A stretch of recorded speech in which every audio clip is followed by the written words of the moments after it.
sahabat, jumpa kembali dalam program Gemakas Indonesia. Program Gemakas Indonesia membincang hal-hal yang terjadi di tengah masyarakat dan juga mengangkat berbagai isu yang perlu kita perhatikan sehingga boleh mendapat gambaran yang jelas. Dengan demikian kita juga dapat meresponnya dengan tepat. Pada episode kali ini kita membincang tentang korupsi adalah ancaman dari dalam. Korupsi adalah ancaman dari dalam, dan untuk membahas topik ini telah hadir di studio Pendeta Dr. Albertus Pati. Salam jumpa kembali Pak Pendeta. Terima kasih sudah mengundang lagi saya.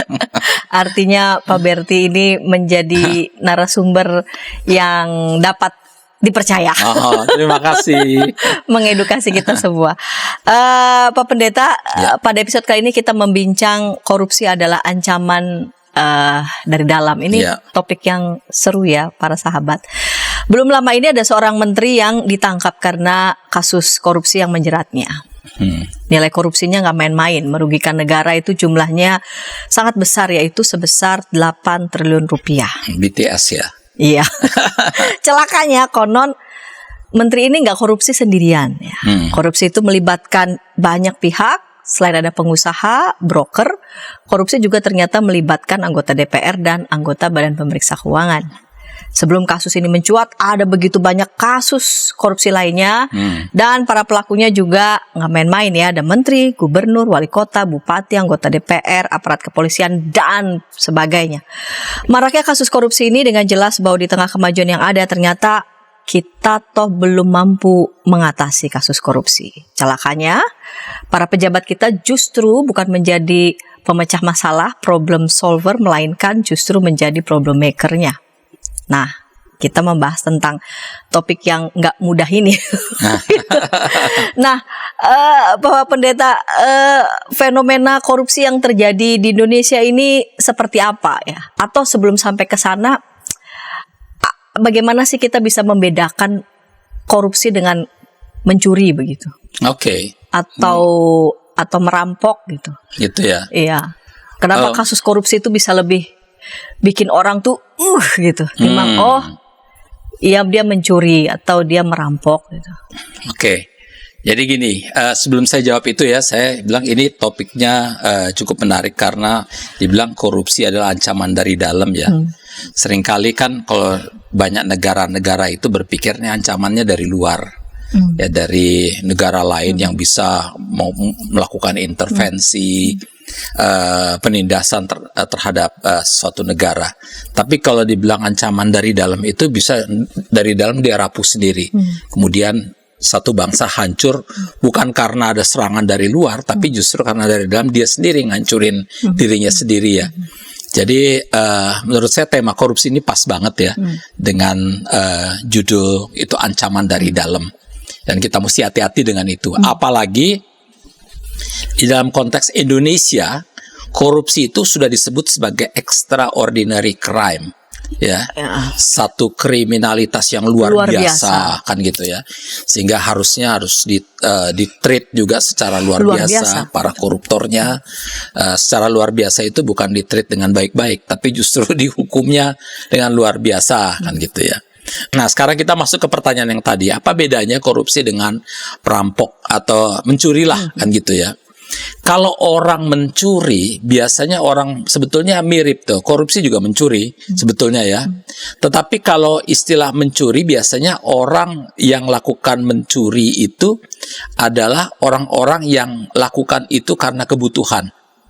Misalnya ketika seorang yang lagi nggak ada duit dengan segala macam, dia mencuri barang untuk sekedar survive hidupnya.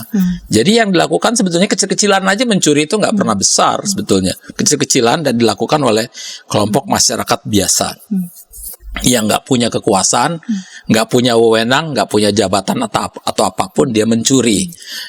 Kalau korupsi meskipun dia mencuri juga, tapi lain. Orang yang para koruptor itu punya jabatan, punya wewenang, punya kekuasaan. Nah, koruptor itu dia menyalahgunakan wewenangnya, menyalahgunakan jabatannya untuk keuntungan pribadi. Misalnya, saya jadi pejabat satu daerah misalnya. Saya mestinya anggarannya anggaran untuk bangun pasar misalnya 1 miliar seandainya kan begitu ya.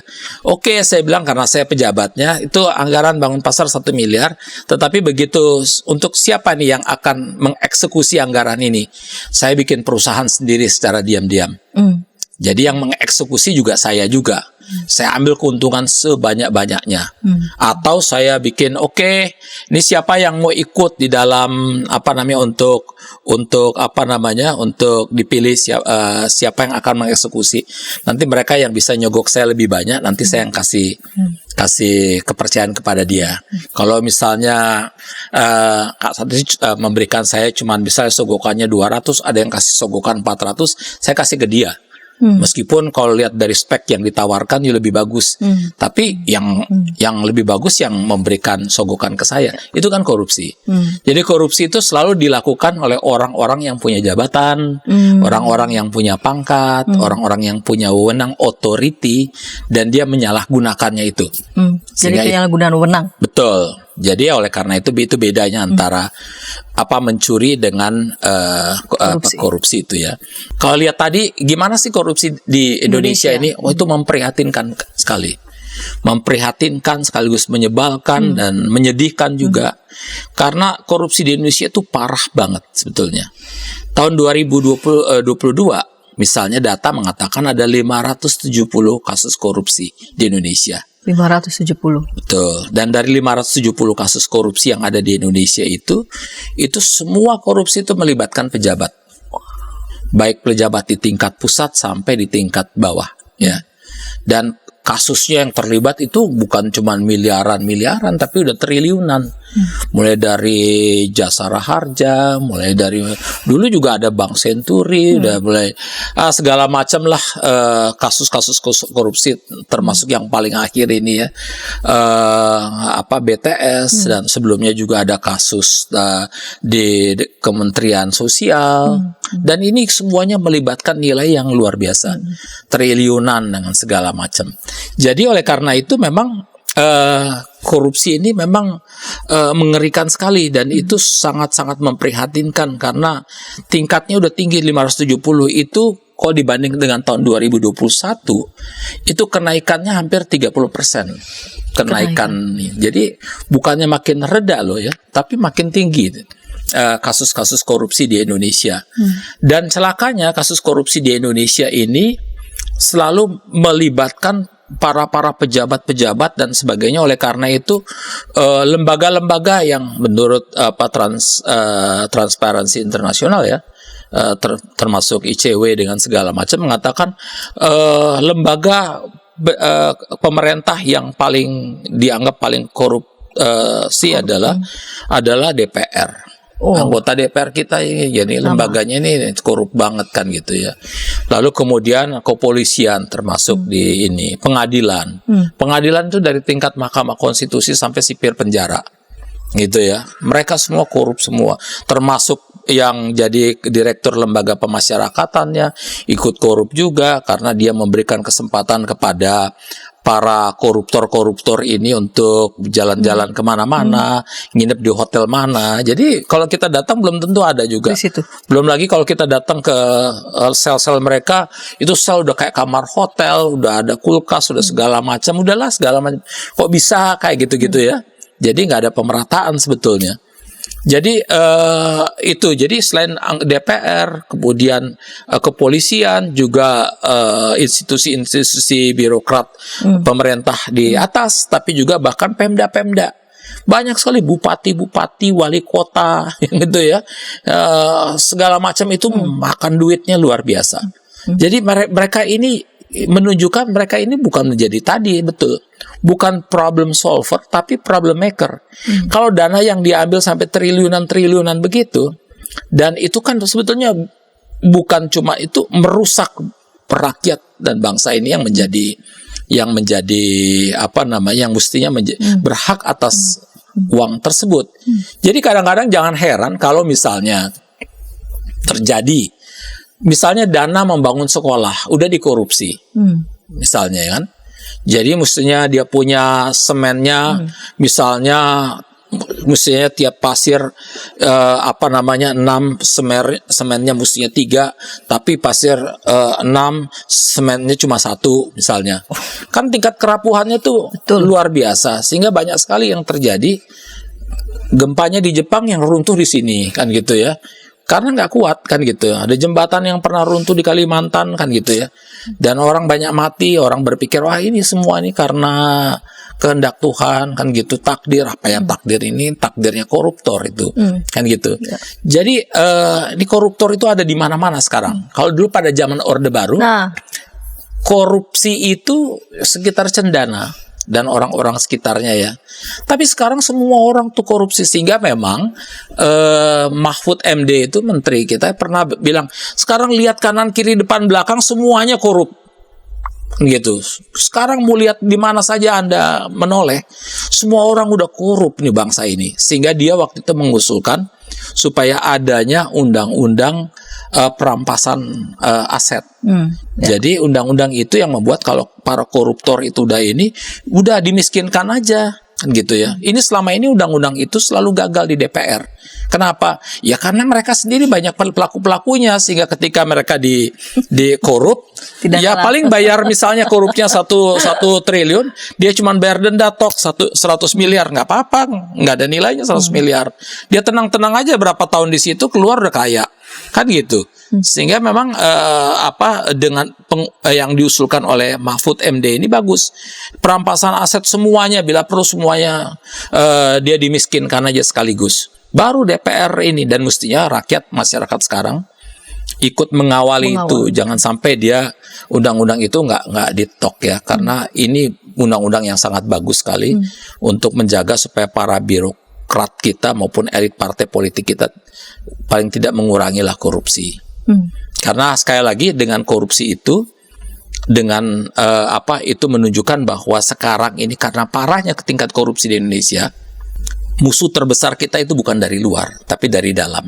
Itu bahaya dari dalam, dari internal. Lihat kanan kiri depan belakang semua korupsi. Betul. Kalau dulu zaman Orde Baru korupsinya kita cuma lihat cendana aja kan gitu ya. Iya. Sekarang semuanya dari ujung ke ujung, dari sampai tingkat sipir penjara.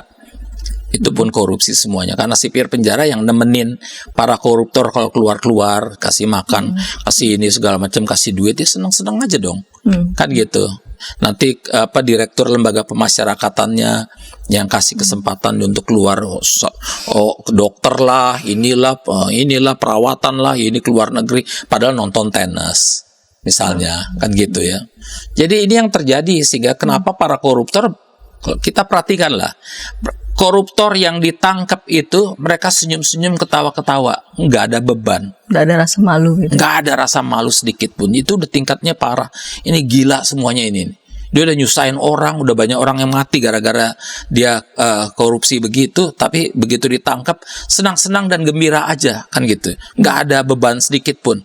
Dan itu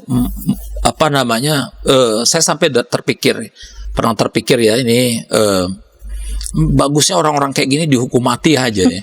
Kira-kira gitu. Meskipun dulu saya penentang hukuman mati, tapi kalau lihat maraknya udah terlalu kelewatan ini, kayaknya perlu juga lah sekali-sekali dihukum mati. Ya gitu, kira-kira gitu ya. Saking rasanya aja tidak ada beban nurani begitu seperti itu. Iya, betul. Dan mengapa orang menjadi doyan senang korupsi? Kita akan lanjutkan segmen kedua, namun sebelumnya kita dengarkan pesan-pesan berikut ini.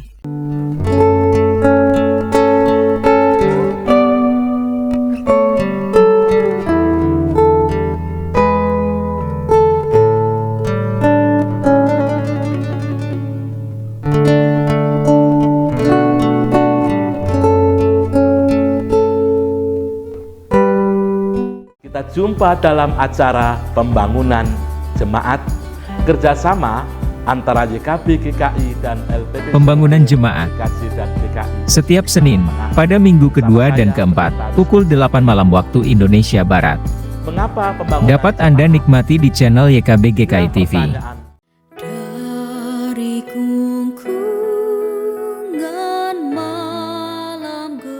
Nyanyikanlah nyanyian baru. Setiap hari Rabu, pukul 12 waktu Indonesia Barat. Dapat Anda nikmati di channel Lagu Rohani YKB GKI TV. Sahabat, mari dukung pelayanan dan pekabaran Injil melalui YKB dengan membagikan link acara ini kepada sebanyak mungkin orang. Dukungan juga dapat saudara lakukan dengan mentransfer dukungan finansial ke rekening BCA ke nomor 450 305 2990 450 305 2990 atas nama Yayasan Komunikasi Bersama.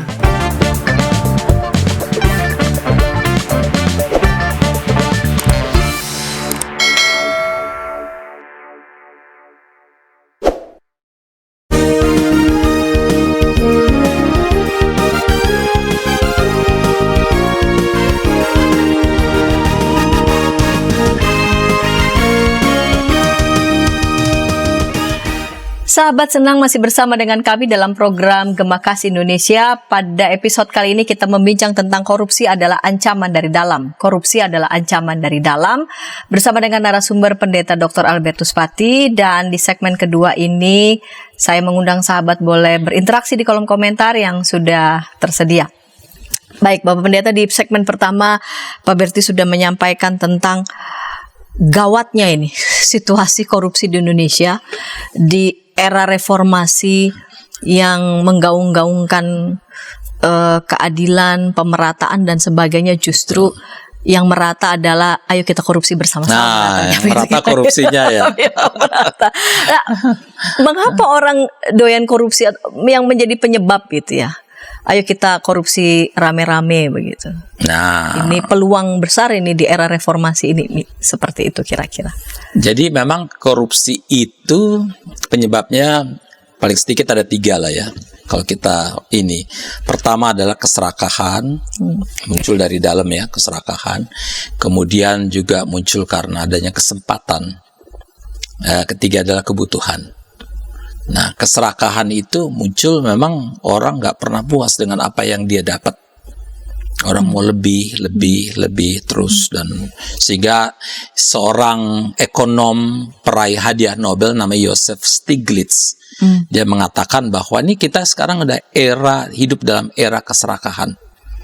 Ya, the great ya era kan gitu. Ya, artinya karena orang ingin selalu lebih dan efek dari keserakahan itu orang ingin mengeksploitasi sesamanya, ingin mengeksploitasi alam raya, tetapi terutama orang menjustifikasi atau menghalalkan segala cara untuk mendapatkan keuntungan. Dia nggak peduli apapun yang terjadi, yang penting gue cuan, kira-kira gitu ya. Yang penting gue untung. Jadi ini yang terjadi. Kenapa orang begitu keserakah? Karena kita juga hidup, kalau lebih luas, karena kita hidup dalam satu era di mana orang mementingkan materialisme, ya, hedonisme, konsumerisme, kan gitu ya. Nah, di dalam era seperti ini, kesuksesan seseorang itu bukan pada pangkat dan jabatannya terutama, tetapi kekayaannya. You punya pangkat tinggi, kalau you nggak kaya, you bodoh dibilangnya. You goblok bener, nggak bisa memanfaatkan kesempatan. Karena sekarang orang itu semua dinilai dari kekayaannya, dari apa yang kamu miliki, kan gitu. Kalau ketemu orang kaya dari manapun you berasal, you akan naik tingkat derajatnya, kastamu itu, kira-kira begitu ya. Sehingga di tengah-tengah satu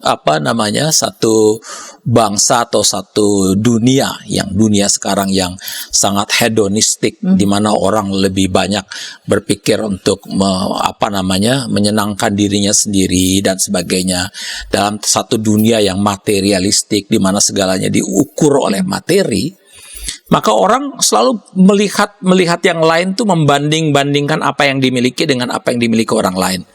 Kalau saya pakai mobil Avanza misalnya, tuh kok dia bisa, tetangga saya kok bisa beli mobil yang lain yang lebih hebat lagi, kan gitu ya. Atau kok tetangga lain bisa lebih hebat lagi, baby Benz misalnya dan sebagainya. Oke, aku mesti lebih lagi atau paling tidak sama, kan gitu ya. Oh, tetangga lain pergi berliburnya, nih lagi musim libur nih. Berliburnya perginya ke ke Amerika, ke Kanada, ke Eropa. Kok aku liburnya karena saya bawa orang Bandung ke Lembang mulu. Gitu ya. Paling jauh Lembang atau sekarang ke Cimahi. Kan gitu ya. Dan itu akhirnya menimbulkan ketidakpuasan. Mungkin dirinya kuat, kadang-kadang istri dan anaknya gitu ya, pasangannya, anak-anaknya kok ya teman-temanku pergi ke ini, kok bapakku nggak pernah ngajak, kan gitu. Efeknya adalah efek dari tetangga dan semua orang ngomongin dan gitu. Aduh, aku juga mau ngajaknya, ya sudah, dia jadi oke, dia jadi korupsi. Dan apalagi kalau udah great gitu, kemudian ada kesempatan. Oh, ini ada kesempatan ini. Kenapa aku nggak manfaatkan yang lain menggunakan kesempatan ini, kan gitu ya? Dia gunakan kesempatan sebagainya supaya nggak ketahuan gimana? Oke, aku bagi-bagiin hasil korupsiku yang lain kepada yang lain. Jadi korupsi berjemaah supaya kalau satu ketangkap semuanya tutup mulut. Kalau nggak kita semua akan kena. You tahu aku korupsi, you nggak akan bocorin karena you sendiri aku bagi, kan gitu. You akan menjaga supaya aku sendiri tidak terkena, supaya you juga nggak terkena. Jadi itu yang sebabnya jadi korupsi berjemaah. Jadi kenapa yang konon katanya korupsi yang 8 triliun di dalam pembukaan tadi itu dikasih kemana-mana ya, ke KPK-nya, ke BPK-nya, ke DPR-nya dan sebagainya, itu supaya semuanya saling menutupi, saling menjaga dan sebagainya. Jadi nanti kita lihat aja, mudah-mudahan nanti kelihatan terbongkar semuanya ya, gitu. Jadi memang sekali lagi itu karena sekali lagi greed ya, ketamakan, tapi juga karena ada kesempatan. Ya aku juga punya kesempatan. Kenapa? Sekarang misalnya kita ketemu polisi yang korup, dia langsung bilang, saya bayarin, you jangan perpanjang ya kasus saya bayarinnya kejaksaan supaya you jangan perpanjang kasus saya, ini saya bayar. Atau kalau dihukum, hukumnya cuma 3 bulan, kan gitu ya. Oke, aku bayar, aku bisa ini, dia dapat untung, saya dapat untung. Itu bermain semuanya sampai hakim. Oke, saya pernah punya teman yang mengatakan gini kepada saya. Dia seorang lawyer. Dia katakan, Pak Pati, katanya, saya itu datang ke seorang hakim. Saya datang bawa uang 1 tas.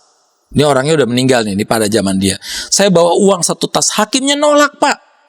Dan saya dengan lugu mengatakan, gila ya, susah tuh cari hakim yang jujur kayak begitu. Udah dikasih uang 1 tas gini, dia nolak. Saya bilang, itu gimana dapat hakim yang berintegritas? Dia ketawa. Tahu nggak Kak Santi? Dia ketawa luar biasa. Dia ketawa. Loh, kenapa ketawa? Saya bilang, saya kena bawa 1 tas, saya lawan saya bawa 2 tas. Kan gitu ya. Jadi hakim-hakim juga banyak juga yang, tentu banyak yang jujur ya. Tapi ada banyak hakim-hakim juga. Kenapa banyak hakim yang ketangkep, jaksa ketangkep, semuanya siapapun gitu, lawyer ketangkep, karena mereka semua bermain sampai ke sipir penjara, sampai ke yang paling rendah di manapun ya, yang penegak hukumnya itu. Jadi oleh karena itu memang adanya greed, adanya kesempatan.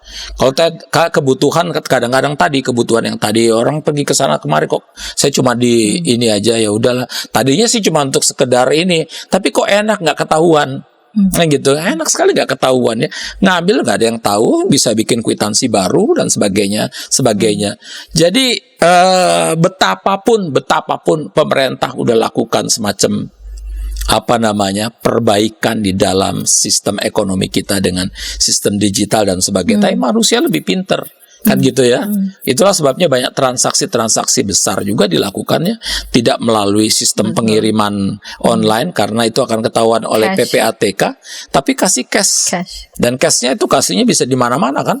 Ada yang di tempat parkir, ada yang di hutan, ada yang di luar negeri dan sebagainya, supaya nggak ketahuan kan, nggak kelacak. Jadi begitu. Jadi korupsi bisa muncul jadi karena yaitu lingkungan. Korupsi sudah demikian menggurita, sangat. Menggurita. Dengan demikian pasti mendatangkan efek buruk begitu. Betul. Ini kalau berlangsungnya nanti lama dan kejahatan yang luar biasa ini tidak ditangani juga secara luar biasa, apa efek buruk bagi bangsa kita? Wah, buruk banget ke dalam segala aspek kehidupan bangsa kita.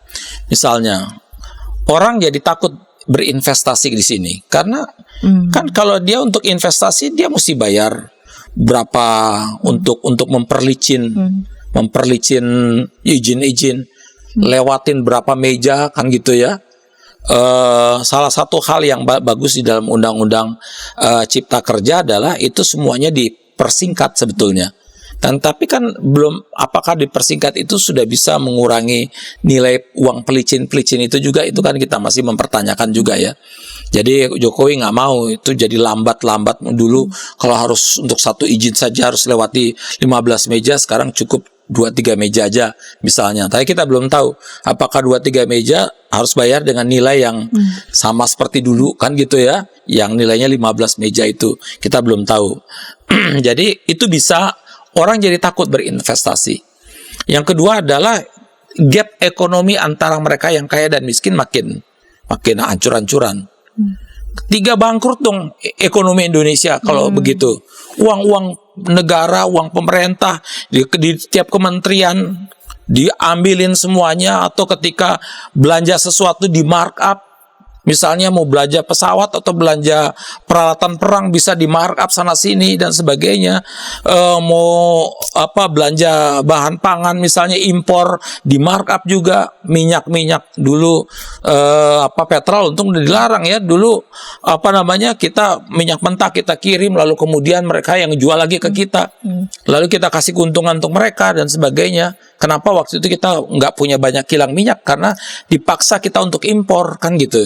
Sekarang di bawah Ahok dipaksa untuk bangun kilang-kilang minyak supaya kita punya minyak sendiri, nggak perlu impor-impor lagi kan gitu ya. Dulu kita punya minyak tapi nggak ada kilangnya, nggak ada gudangnya, kira-kira ya kita terpaksa kan ngimpor kan gitu ya. Jadi sekarang dibikin banyak kilang-kilang minyak dengan segala macam itu supaya kita mengurangi impor lah kan gitu. Dulu sengaja diciptakan kayak begitu. Itu kebijakan-kebijakan yang koruptif sebetulnya, menguntungkan kelompok tertentu, menguntungkan pemimpinnya dan sebagainya. Jadi ada banyak sekali sebetulnya kebijakan-kebijakan dari pemerintah yang oknum-oknum pemerintah yang merugikan, yang membuat cepat atau lambat bangsa ini bisa bangkrut. Dan pada akhirnya karena orang menjadi miskin, rakyat menjadi miskin. Kalau rakyat miskin kan dia langsung berpikir survival of the fittest. Kita bisa berkelahi di antara kita. Kalau nggak kita berkelahi di antara kita, lalu kemudian kita iri-irian, wah ini kita miskin, yang kaya ini si etnik yang kaya dan sebagainya. Dia yang ngambilin duit kita, padahal itu efek dari kebijakan orang-orang yang korup di atas itu, kan gitu ya. Jadi kita diadu domba artinya. Dulu kan pada masa Soeharto sengaja diadu domba. Ini yang kaya ini banyak orang-orang Tionghoa, muncul kasus tahun 98 dengan segala macam. Padahal itu kan ya korupsinya di sekitar situ-situ juga, mereka juga yang membangkrutkan Indonesia. Gitu ya. Jadi memang itu akan sangat berbahaya bagi seluruh kehidupan bangsa ini ya. Kalau korupsi ini dibiarkan. Oleh karena itu sekali lagi saya senang ketika korupsi disebut sebagai extraordinary crime. Cuman sayangnya sampai sekarang treatment yang extraordinary kepada para koruptor itu belum sungguh-sungguh dilaksanakan dengan maksimal. Komisi Pemberantasan Korupsi belum? Nah, Komisi Pemberantasan Korupsi malah sekarang sudah agak dipasung ya, dia punya peluangnya, dan saya percaya kenapa Komisi Pemberantasan Korupsi KPK itu dipasung, itu juga permainan-permainan dari teman-teman DPR juga, karena mereka juga merasa terancam kan kalau ketahuan dengan segala macam. Jadi semua keputusan-keputusan yang memperlemah lembaga-lembaga seperti KPK itu adalah kebijakan politik yang ditentukan oleh para koruptor atau nanti calon-calon koruptor. Jadi itu parahnya. Jadi justru mereka elit politik di atas justru bermain di situ. Dan di sini yang kita mesti belajar ya dari dari bangsa Cina sebetulnya. Gimana mereka waktu itu tahun berapa 90-an itu ada mahasiswa melakukan itu demo di Tiananmen karena dianggap para pemimpinnya korupsi, lalu dianggap ini negara otoriter, mereka ingin negara demokrasi. Mereka dilindas 3.000 orang mati. Memang mereka tetap otoriter, tetap tidak jadi negara demokrasi. Tetapi Cina melakukan revolusi internal, revolusi mental lah kita sebutlah. Jadi meskipun mereka tetap otoriter, jadi tetap negara otoriter, satu partai, tetapi para elit politik yang korupsi itu dihukum mati. Kan gitu, sehingga para pejabat politik itu takut sekali untuk lakukan korupsi. Di kita tetap negara demo itu, kita menjadi negara yang demokratis, tapi korupsinya nggak hilang. Kan gitu, itu bedanya. Bahkan makin marak. Nah, ini bedanya kita dengan Cina. Di sana otoriter tapi korupsinya nggak ada, pejabat-pejabat takut sehingga Cina berkembang sangat cepat sekali ekonomi. Di sini kita berkembang juga untung ada Presiden Jokowi, tetapi kita berkembangnya tertahan-tahan dan tingkat korupsi kita masih tinggi banget dan noleh kanan kiri depan belakang korupsi semuanya. Noleh kanan kiri belakang korupsi semuanya. Kalau gitu pertanyaannya, kalau memang ya memang efek korupsi itu buruk dan negara ini bisa bangkrut begitu, adakah upaya yang bisa kita lakukan untuk mencegah korupsi yang sudah menjamur dan menggurita ini? Namun itu kita akan bahas di segmen ketiga, dan sebelumnya kita dengarkan pesan-pesan berikut ini. Tanganku dipegang. Injil dalam Melodi. Setiap hari Kamis, pukul 12 waktu Indonesia Barat. Dapat Anda nikmati di channel Bedah Lagu YKB GKI TV.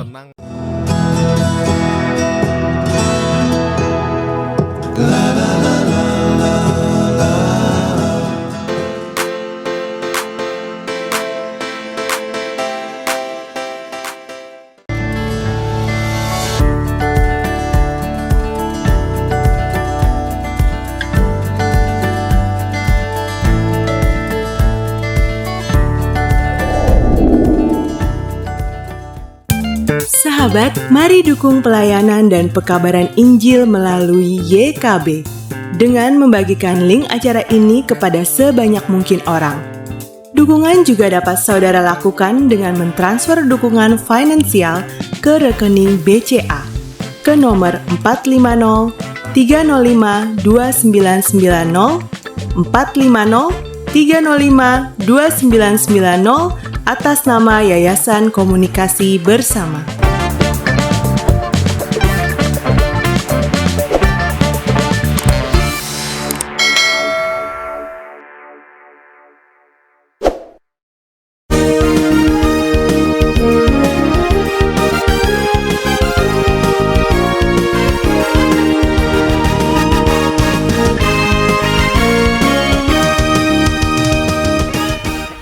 Sahabat, senang masih bersama dengan kami dalam program Gemakas Indonesia. Pada episode kali ini kita membincang korupsi adalah ancaman dari dalam. Saat ini kita sudah tiba di segmen yang ketiga bersama dengan narasumber Bapak Pendeta Dr. Albertus Pati. Kita tiba di segmen ketiga ini ya, Pak Berti, dengan tema korupsi adalah ancaman dari dalam. Di segmen 1, segmen kedua, Pak Berti sudah menjelaskan ini. Ini nggak main-main, ini ancamannya bukan dari luar, namun dari dalam. Kita bisa kolaps ini, kita bisa bangkrut menjadi hancur menjadi. Walaupun demikian, adakah begitu ya upaya yang masih kita bisa lakukan itu untuk dapat mencegah praktek korupsi yang sudah luar biasa ini? Apalagi dengan penanganannya harusnya extraordinary gitu. Jadi memang kita harus menciptakan satu upaya-upaya untuk mencegah korupsi ini, karena luar biasa sekali kalau kita lihat misalnya, sebelum saya menjawab itu ya, kita lihat misalnya negara-negara yang paling korup di dunia itu pasti goncangannya luar biasa itu ya. Kita mulai dari Somalia, mulai dari Sudan, misalnya dari Syria ya, Venezuela, itu negara-negara yang kacau balau, terus berkelahi terus di antara mereka karena rakyatnya miskin semuanya, mereka ribut dulu. Sedangkan negara-negara yang korupsinya kurang, itu negara-negara yang paling kaya di dunia itu ya. Negara-negara misalnya yang pertama yang paling bersih adalah Denmark. Itu negara yang hebat. Kebanyakan negara di Skandinavia loh, Protestan nih. Kira-kira gitu ya. Negara Denmark misalnya, Finlandia. Lalu kemudian negara Norwegia nomor 3. Kemudian nomor 4 negara Selandia Baru, New Zealand. Singapura kelima loh. Singapura kelima negara terbaik yang tidak korupsi. Kalau Indonesia urutan kelima negara di ASEAN yang paling korupsi. Ya, yang nomor 1 adalah Myanmar, kemudian Kamboja, kemudian ada negara Vietnam, kemudian ada apa juga Filipina. Nah, kita nomor 5. Kan gitu ya, yang paling korup di Asia Tenggara. Jadi memang dan biasanya negara-negara yang nggak kurang korupsinya itu negara bagus, hebat, berkembang, maju sekali, termasuk Cina dan sebagainya. Tetapi negara-negara yang korupsinya tinggi itu selalu kacau balau, berantakan ya, termasuk Pakistan dan sebagainya, itu berantakan sekali dan sebagainya. Nah, oleh karena itu kita memang harus punya sistem untuk mencegah korupsi ini ya. Yang pertama harus dilakukan dan memang sudah dilakukan sebetulnya, tetapi belum maksimal ya pengawasannya, terutama adalah misalnya di dalam konteks gimana menyediakan sistem keuangan yang transparan dan accountable. Nah gitu, kita harus punya itu sehingga pembeliannya kemana, harganya berapa dan sebagainya itu udah jelas dengan sebagainya, perusahaannya apa saja dan sebagainya. Kalau mau misalnya membangun satu proyek, ini perusahaan ini yang diserahkan kepadanya untuk membangun proyek itu benar-benar sudah tercatat belum atau beneran. Kadang-kadang banyak sekali proyek-proyek begitu dicek dilakukan oleh perusahaan A, misalnya begitu dicek perusahaan A itu ada di gang apa gitu kan gitu ya. Nah, ini baru dibikin aja kan gitu ya oleh para koruptor ini supaya dia yang nampung proyek-proyek itu kan gitu ya. Itu jadi banyak sekali kasus-kasus itu terjadi gitu ya. Jadi istilahnya perusahaan jadi-jadian yang tiba-tiba muncul kan gitu. Jadi sistemnya harus dibuat dengan baik supaya terjadi transparansi dan accountability. Yang kedua adalah itu mesti kita terutama pemerintah mesti tegas sekali terhadap para koruptor ini. Saya sih jujur aja betapapun saya orang yang anti hukuman mati, tapi kalau memang korupsi ini udah terlalu parah ya, dihukum mati aja lah.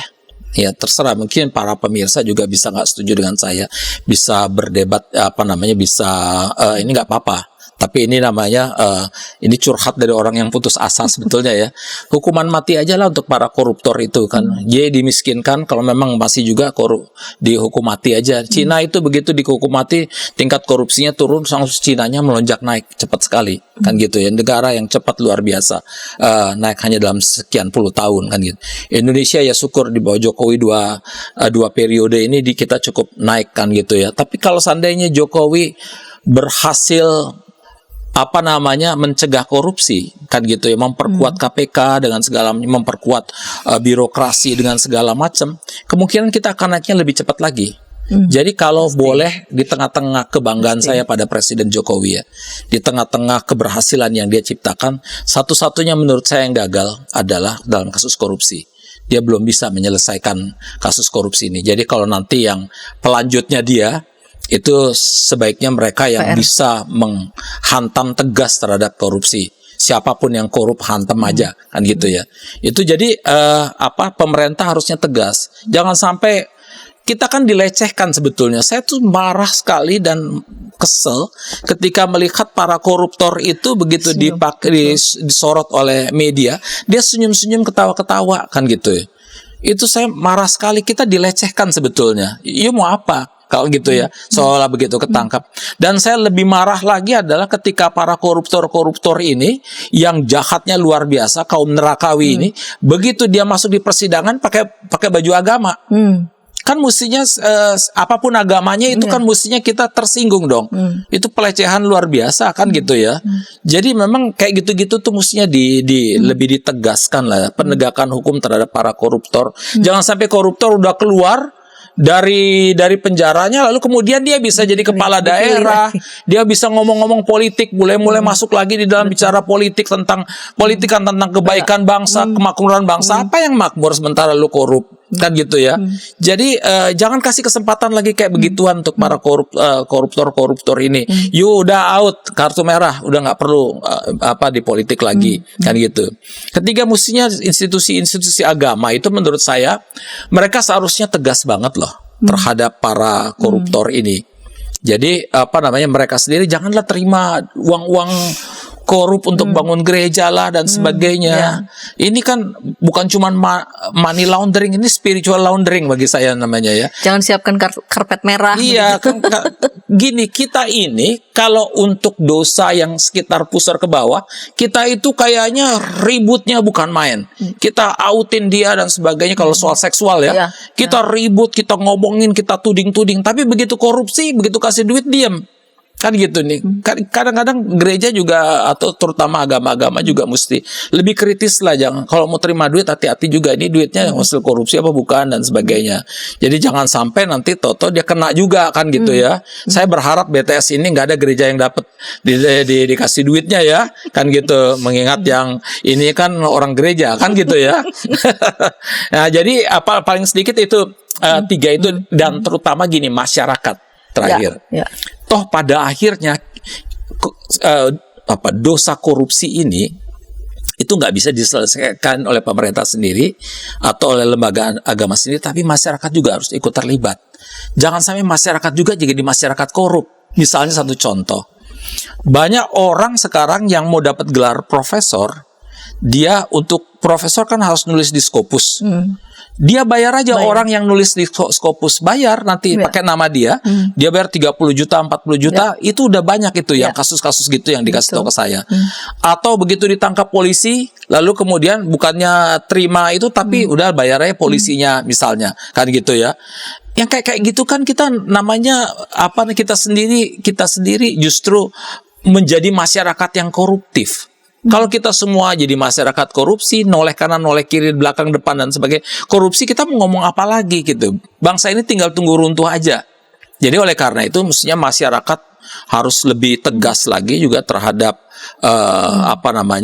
perilaku korupsi untuk mengatakan no, saya tidak akan dan tidak mau korupsi dengan segala macam. Jadi itu harus semua segmen ikut terlibat, baik pemerintah, agama juga bahkan masyarakatnya sendiri juga ikut terlibat dan sistemnya harus diperbaiki. Sistemnya harus diperbaiki. Betul. Pak Berti tadi sudah menyinggung sedikit ini ya, gereja juga mesti serius dong begitu. Betul. Untuk berhadapan dengan para koruptor ini. Lalu kemudian sikap gereja ya terhadap korupsi ini dan kontribusi agama-agama ya termasuk gereja dalam upaya pencegahan bahkan juga pemberantasan korupsi ini.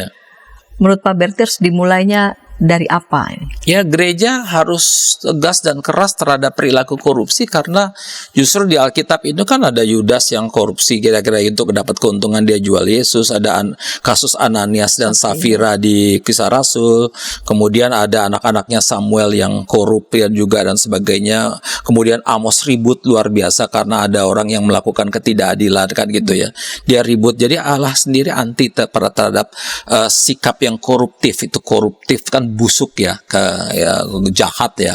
Jadi oleh karena itu gereja harus tegas untuk mengatakan tidak terhadap korupsi karena gereja sendiri bisa juga banyak gereja dan bahkan agama-agama, kita ngomong gereja aja lah, justru jadi korban korupsi kan gitu ya. Konon 1,2 triliun satu tahun dalam tiap bulan itu uang gereja hilang untuk korupsi di seluruh dunia. Ini penelitian dari satu lembaga di Amerika ya, kalau nggak salah The Pew. Sehingga orang Amerika itu lebih percaya pada profesi nurse daripada pendeta, ya, profesi perawat daripada pendeta, kan gitu. Mereka lebih percaya pada institusi army, angkatan militernya daripada pada gereja, institusi gereja. Kenapa? Mereka lihat gereja sendiri hampir sama dengan dunia ini kan gitu ya, bahkan kadang-kadang lebih lagi kan gitu, sama dosanya dan sebagainya. Oleh karena itu gereja mesti tegas banget terhadap perilaku korupsi itu, dan kalau ada orang yang korupsi di pihak gereja jangan cepat-cepat oke kan kita gereja penuh kasih kita ampuni. Saya selalu mengkritisi mereka yang suka mengatakan oke itu korupsi kita ampuni aja. Karena apa? Setiap kali ada orang mengampuni untuk orang yang lagi ambil uang gereja, saya selalu dengan ini saya selalu mengatakan begini, ada dua kemungkinan.